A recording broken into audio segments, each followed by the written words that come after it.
Good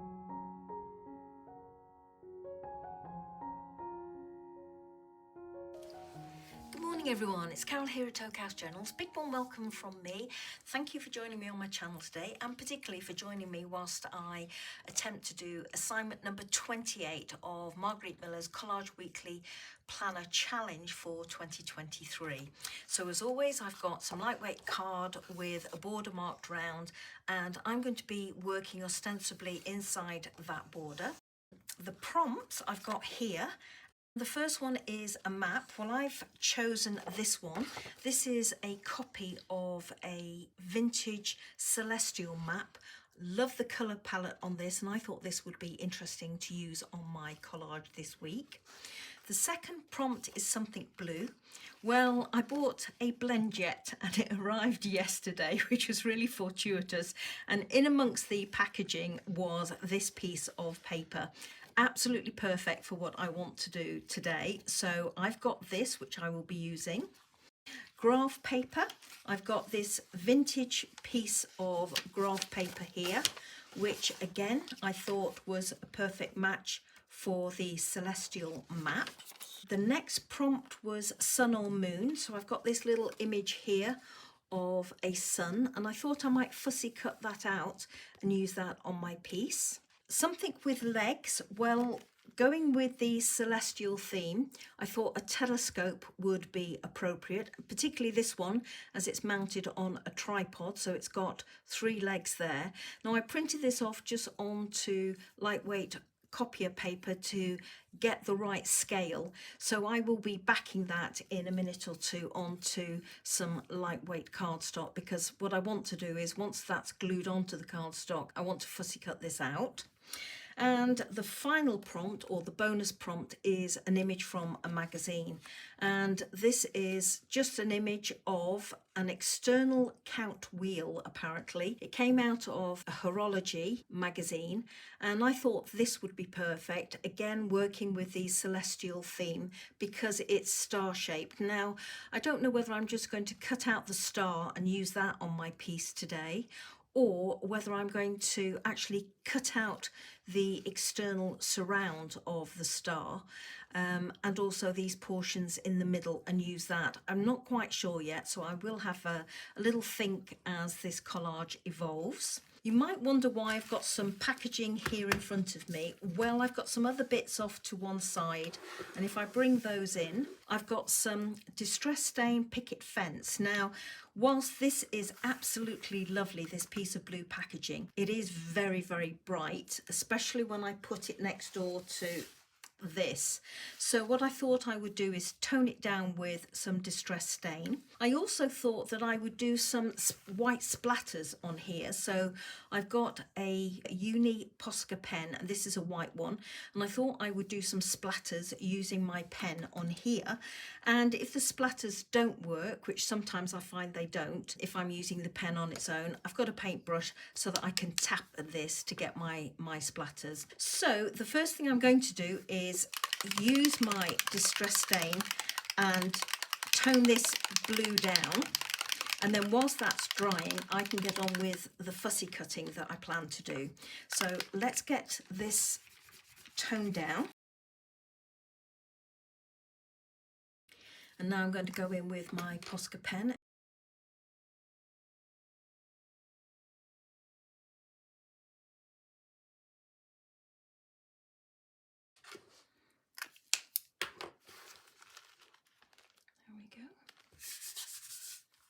So I'm just going to set this aside to air dry now. I've got a scrap of lightweight card, and I'm going to glue the telescope onto there and fussy cut it. And I'm going to do the same with this. This is already printed onto lightweight card, but I'm going to fussy cut the sun out. Not sure what I'm doing with this one still, so I'm going to just leave this to one side for the time being. So I'll be back when I've done these. So I've backed and fussy cut out the telescope, so that's all ready to go. The sun, I decided not to close cut or close fussy cut around all the little shafts of flame, to leave the black showing for the simple reason that it's the same colour as this background, and I want it to sit on here, and if I'd cut it close to the flames, then it would have been lost, I think, on there, whereas leaving a little bit of the black makes it stand out.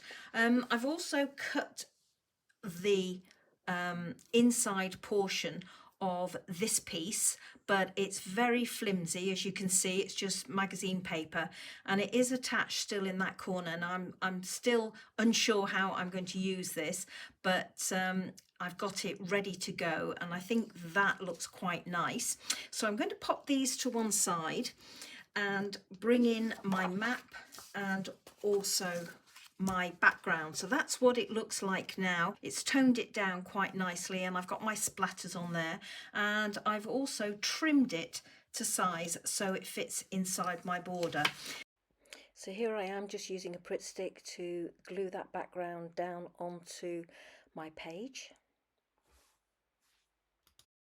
Now I'm going to use this as my background, so I'm going to trim away the white edges all the way around. So let's just do that. So I'm thinking I might have that here, just going partially across the page and take away a portion there. I thought that I would have my telescope down on here, so I'm going to move that across, and then with this going off the side there, I think it might be nice to take a little bit more off that edge, just a fraction, because that means I can pull this out so that it's partially across this background here. I'm going to move that back over here. There's a line right the way down the centre there, so I'm going to trim that off. So I'm thinking that will look quite nice. Let's place this on here. I think it looks quite nice angled like that. I'm not bothered that it's going off my piece. Where's my star? I was wondering whether I could maybe pop that in the background somewhere. It is a little bit lost there, so let's see what it looks like if I tuck it underneath. A lot of it would be hidden, but at least it will stand out a bit better. I was looking at using this piece of the celestial map so that I could use that portion up there, but I'm not really liking how my star is coming into play up there. So I'd like to see how this is going to look on here. Obviously I want to cover up this main piece of writing, but there's a tiny little sentence underneath, and I don't mind that showing because it's going to look nice with a blue border. So I decided I liked that second piece of the celestial map. So here I am, having arranged my pieces at the top left hand corner. Now just going in with some glue to adhere the star, lining it up with the left hand edge of the celestial map.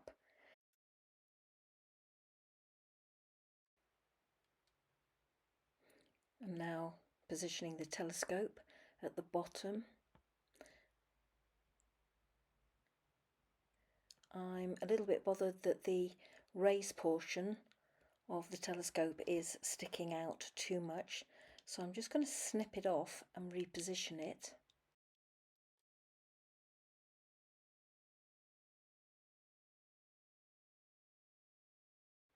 And I'm just auditioning it where I think it would look nice. So here I've just got hold of the vintage graph paper, and I'm offering it up to get the right size to fill up that little box. I want it to overlap slightly. Now I'm having fun with a pen. I'm just making a faux star chart. I'm writing in one or two celestial names, a couple of little stars, putting in some lines there to make it look a bit like a star chart. And as I say, I want it to slightly overlay that box at the bottom. Here I'm going in with the telescope and positioning that where I think it might go. Dab of glue behind And just popping that in place, angling it up so that it looks towards the sun and the star at that top left hand corner. And here's the little portion that I snipped off earlier on, and I'm just gluing that in place. So this is my finished piece for this week, everybody, and quickly going through the prompts. A map, celestial map here, something blue, where this was my blend jet packaging, in the background. The sun or moon, well, I went with a sun up here. Graph paper, well, I put a little bit of graph paper down here, and I made a little faux star chart, and just sort of wrote on some celestial names. Something with legs, well, I've got my marine telescope here, and I did do a little bit of altering because it was coming off the page, and this would have taken it well and truly off the page. So I just chopped this top portion, as you saw, and just moved it forward a little bit. But I'm really liking how that looks, and I like that I'm picking up the detail of the top portion of the telescope on this blue background. So that's my something with legs, because it's on a tripod. And an image from a magazine, well, this is my star here, which I left inside the circle because I quite liked how it almost picked up this curve and swirled round there. So to finish off this piece, what I thought I would do is just go over the star with some glossy accents, and also this, just to finish it off. I don't know why I want to do it, but I just feel that I would like to do it. So thank you so much, everybody, for watching. I really do appreciate it. I hope you like this one. I have to say I'm quite pleased with it. Very simple and easy one, and it came together very, very quickly this time round. But yeah, I like it. So as always, thank you for watching. Take care, and until the next video, happy crafting. Bye bye now.